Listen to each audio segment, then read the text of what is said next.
Hello, everyone, and welcome to the Inner World podcast. I am your host, Dr. Pedro Cortina.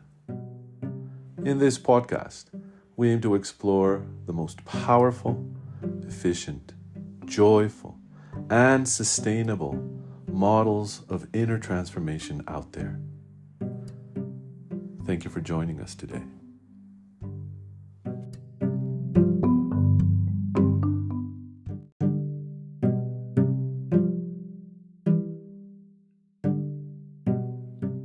Today, let's talk about commitment. This is a very particular idea.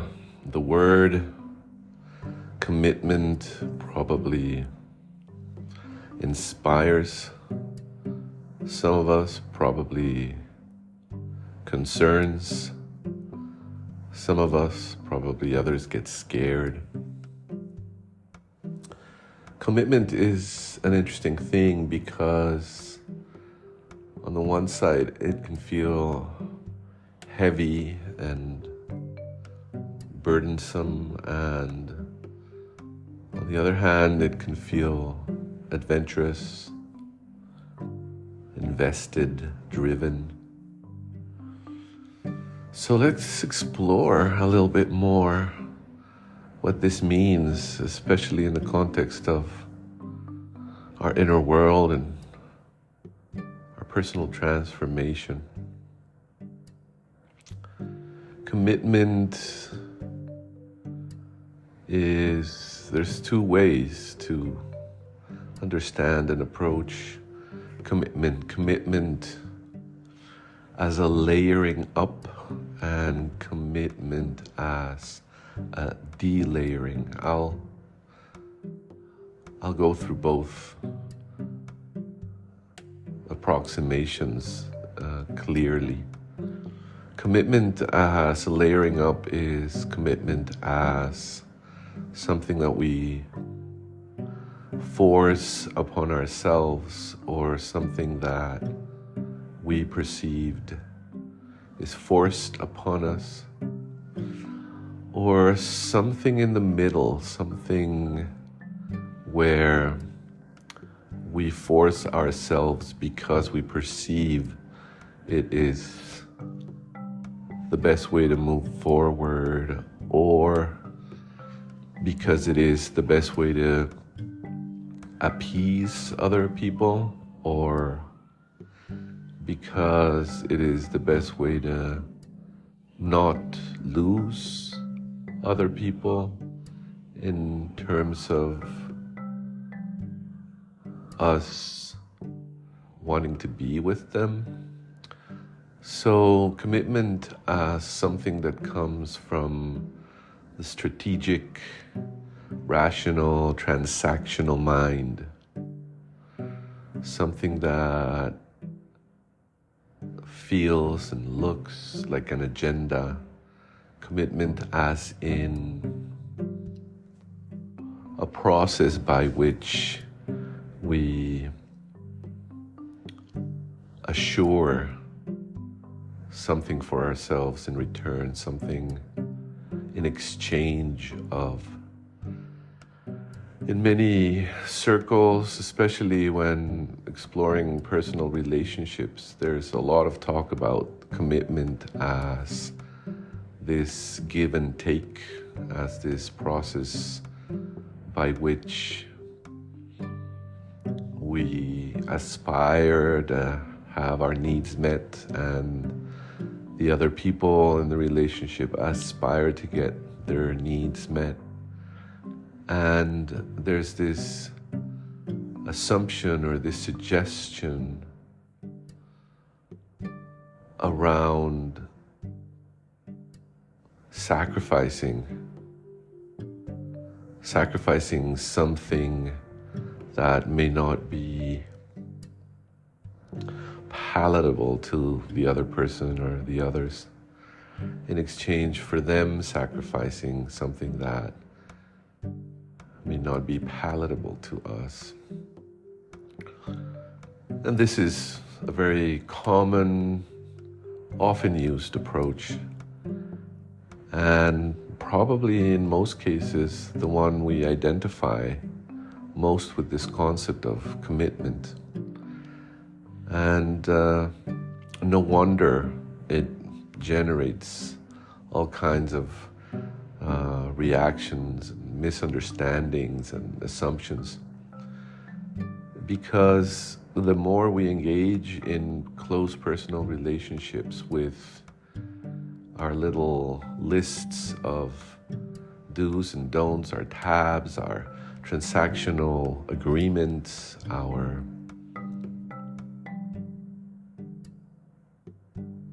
hopes and expectations, generally fueled by fear or insecurity or anxiety. Commitment as perceived, as seen from an anxious attachment personality style is one that generally has a need for reassurance, an expectation for reassurance. And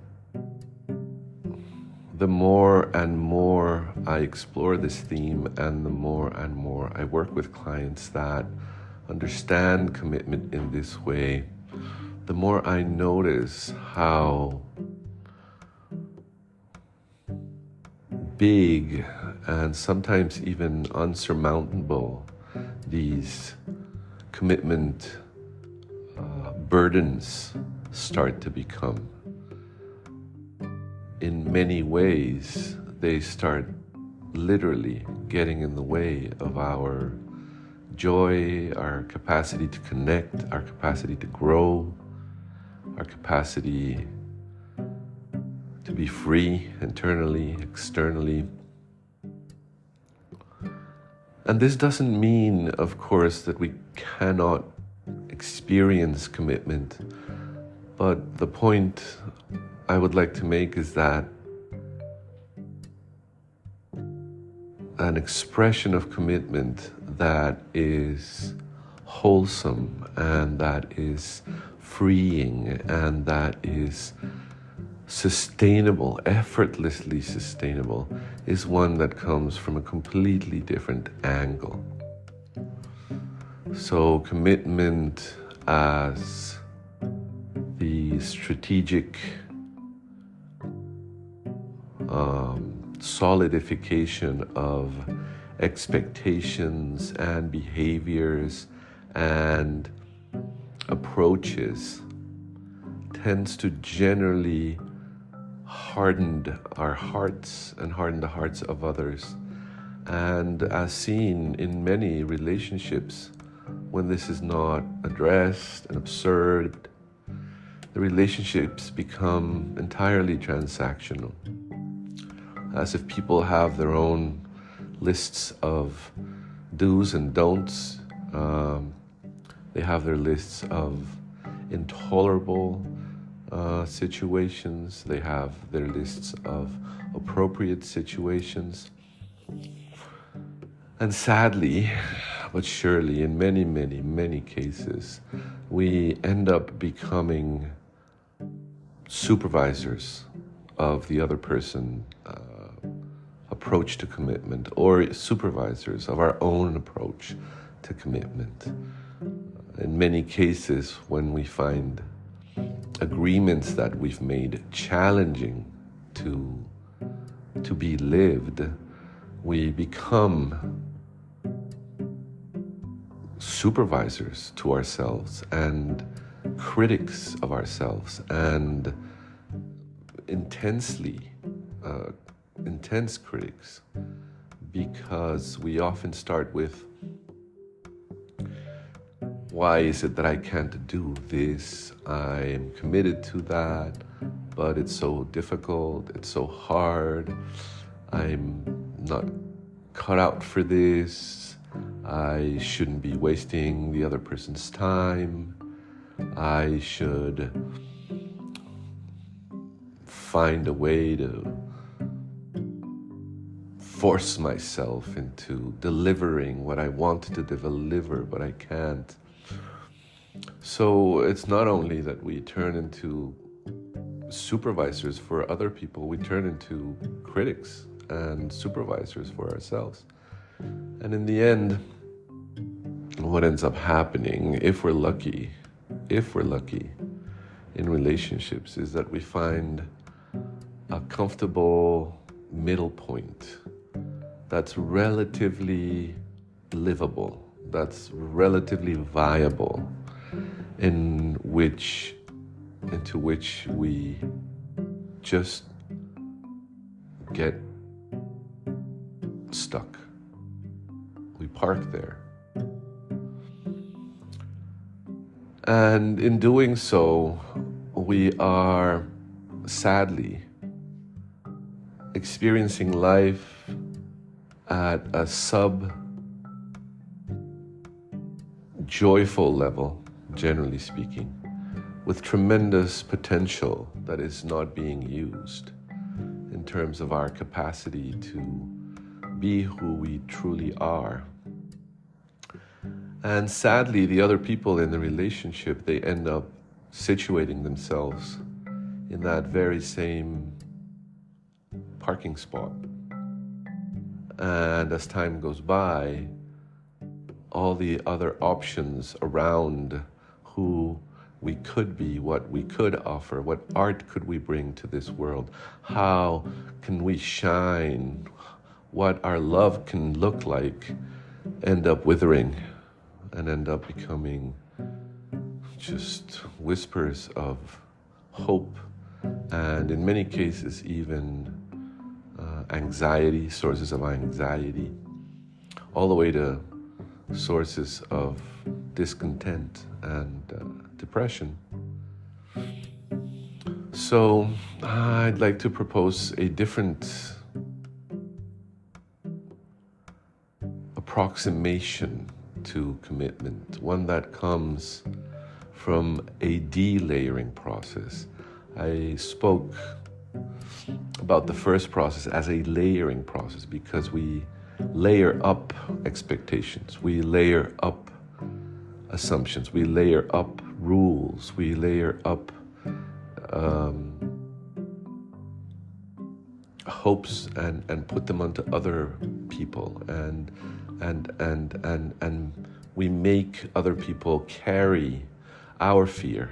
We make other people carry our doubts. We make other people carry our insecurities. But when we approach commitment through delayering, what we're doing is we're trusting freedom, and we're trusting capacity, and we're trusting love, and we're trusting life. We're trusting the multiplicity of life phenomena to be available and to be there and to be viable. And we allow ourselves to become free agents of engagement in life. And the way we do this is through a process of inner exploration, we begin to identify the triggers or the motives or the drivers of these commitment, layered up commitment, contrived commitment. And we allow ourselves to update each and every one of them into a more subtle, a more loving, a more spacious, a more connected, a more trusting space. And we remove ourselves from the transactionality. I often refer to this layered up transactional form of commitment as a mutual form of colonization between people in the relationship. It's as if I own you in certain aspects and you own me in other aspects. And this mutual ownership moves us into a situation where our relationship is relatively viable, and at the same time it delivers us into a situation where many of our potential creative capacities get stifled. So commitment as a delayering process, as I was mentioning, is a relaxation. It's not something where we build tension to try to assure that other people or ourselves are going to stick by the principles. It's a relaxation into who we are, lovingly, openly, vulnerably, accessibly. And in doing that, there's a profound need for courage as well. And courage is something that also comes naturally as we are able to recognize who we are, and as we are able to update our inner parts, our inner capacities, to a place where we can trust in the flow of things. So commitment from a delayering perspective, from a perspective of broadening our understanding of life, and from the perspective of broadening our capacity to acknowledge our viability beyond the contraptions and beyond the transactionality and beyond the fearful driven agreements is, I believe, one of the most important quests for us humans in this world. When we transform our inner experience into one of trust and openness and connection, and we're able to see the bigger picture in life and transcendence and capacity, we're then able to move joyfully, trustingly into a space where we naturally commit to the things that are resonating with who they are, to the individuals that naturally we connect to the environments we find joyful and fulfilling and sustaining of our art and our offer in this world. If we perceive this form of commitment, this delayered form of commitment, from the perspective of the layered commitment, it's probably something that may be worrying for some of our younger, anxious inner parts, because engaging in delayering commitment implies letting go of many things that we may consider to be problematic. It may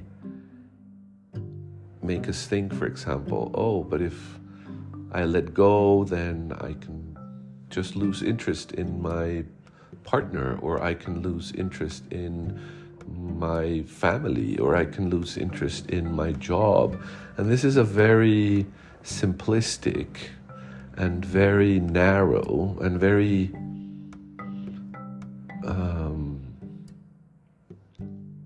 limited way of understanding delayered commitment. And it's also a defense mechanism from our burdened parts, from our fearful parts, from our anxious parts. And the next step generally is that we start imagining or perceiving or projecting scenarios that look like terrible outcomes and look like loneliness and look like disconnection and look like sadness and look like... And this is just a projection, because our burdened, anxious parts believe that if they let go of the structured, layered up, transactional form of commitment, there's nothing else. There's nothing else out there. And for those parts of us that are probably carrying those burdens, that may be absolutely true according to their own perspective and according to their own structure of values and according to their own experiences in our inner world. So this is why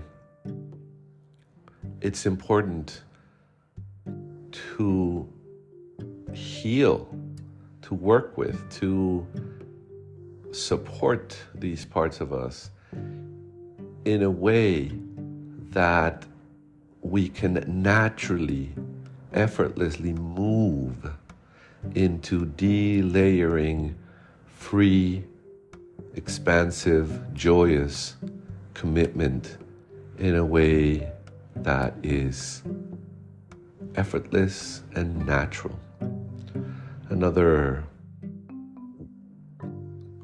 big mistake we often see is when presented with, these two possibilities. And this layering up and delayering model applies not only to commitment, applies to many other concepts and many other important perspectives around our own personal experience and the experience we have with others.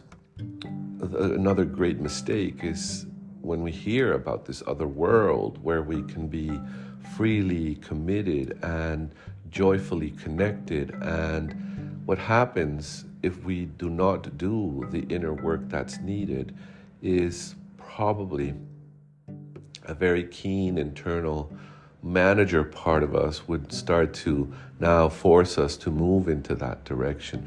And that is another form of layering. And this is very important.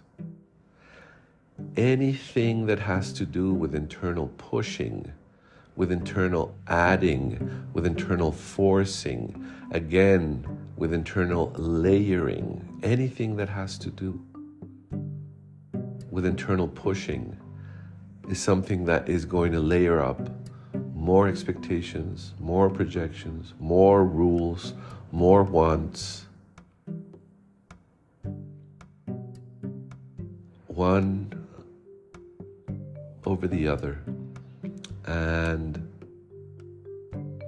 far from moving in the direction of delayering freedom, we're going to move further into contriving layer up structures.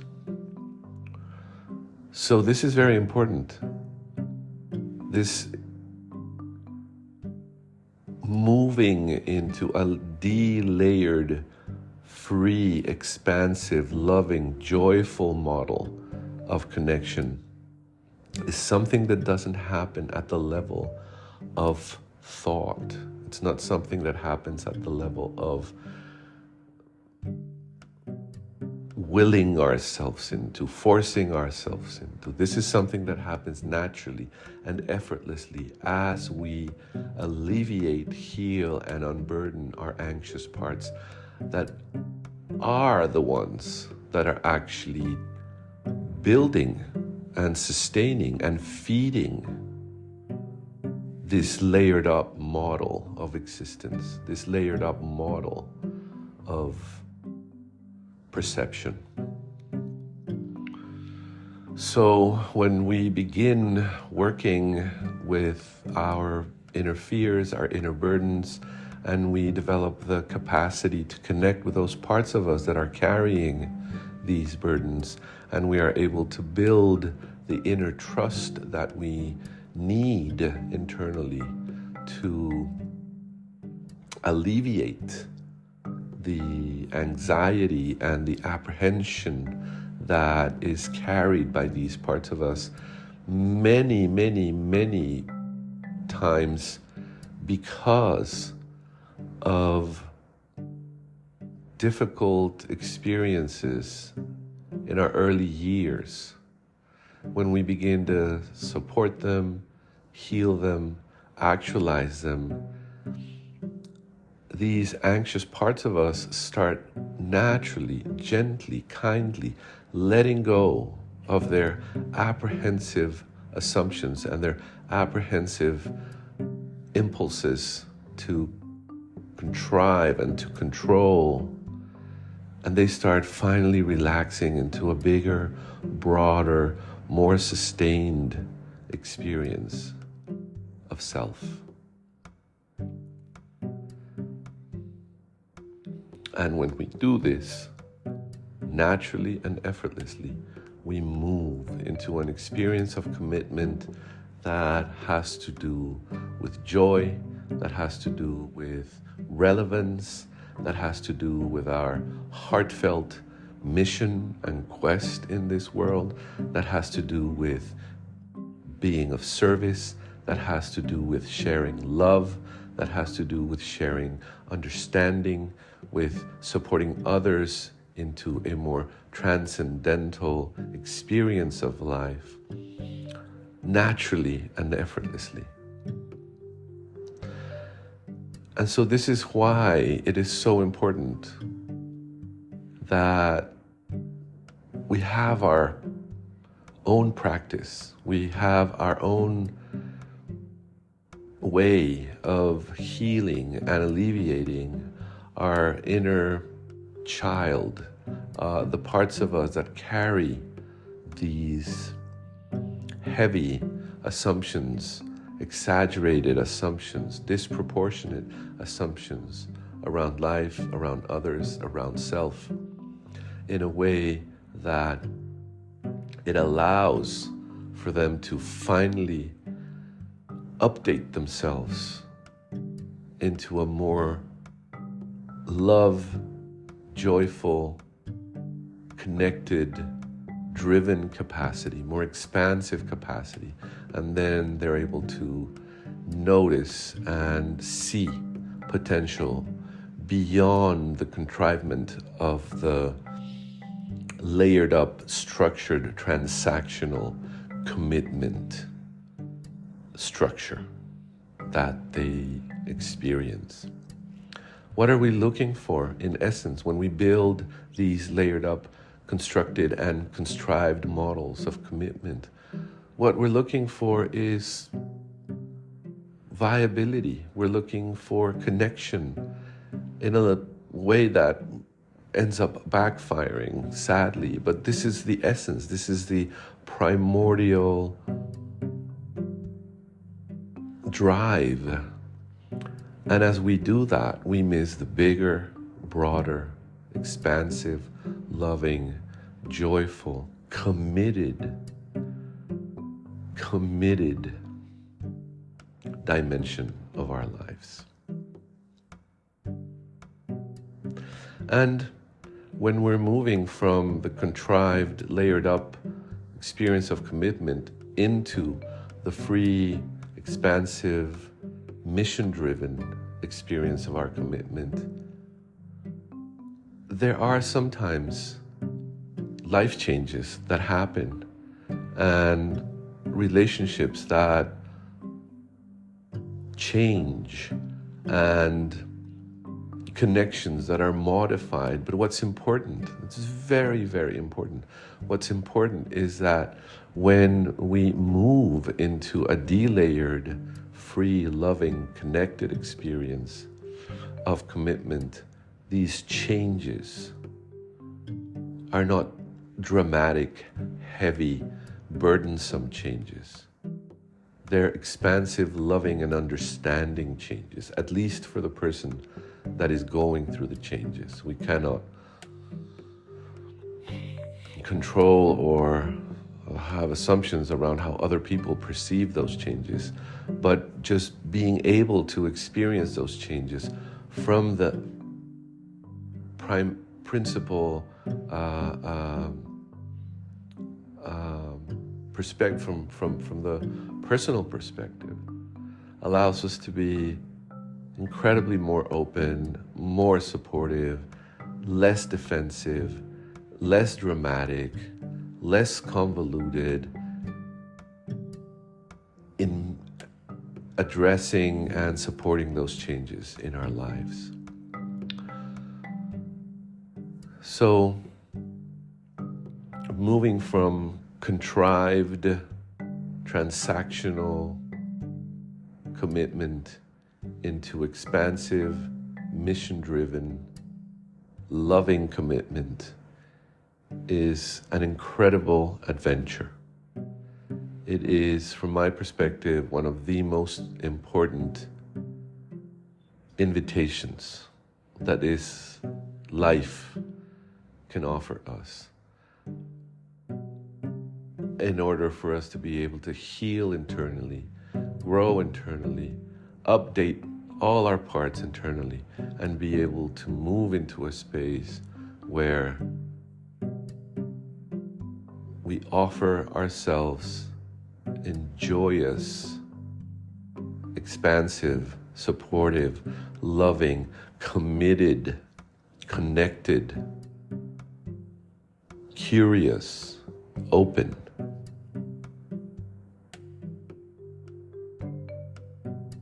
way.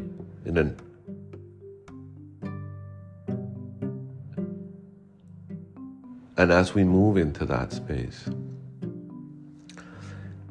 infinite possibilities open. And we will be supporting, and we will be committed. We will be invested and committed to those possibilities that begin arising in our lives, that further this drive for connection, for love, for understanding, for joy, and for supporting others.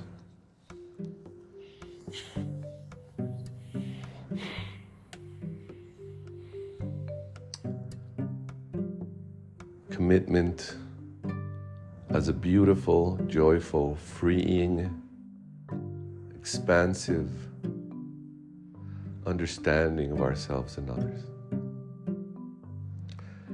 Many of the methodologies we've developed in our practice are designed to support this movement. Inquiry-based coaching, the parts works models that we've developed, and also the different exercises we have available. So they're out there, and enjoy.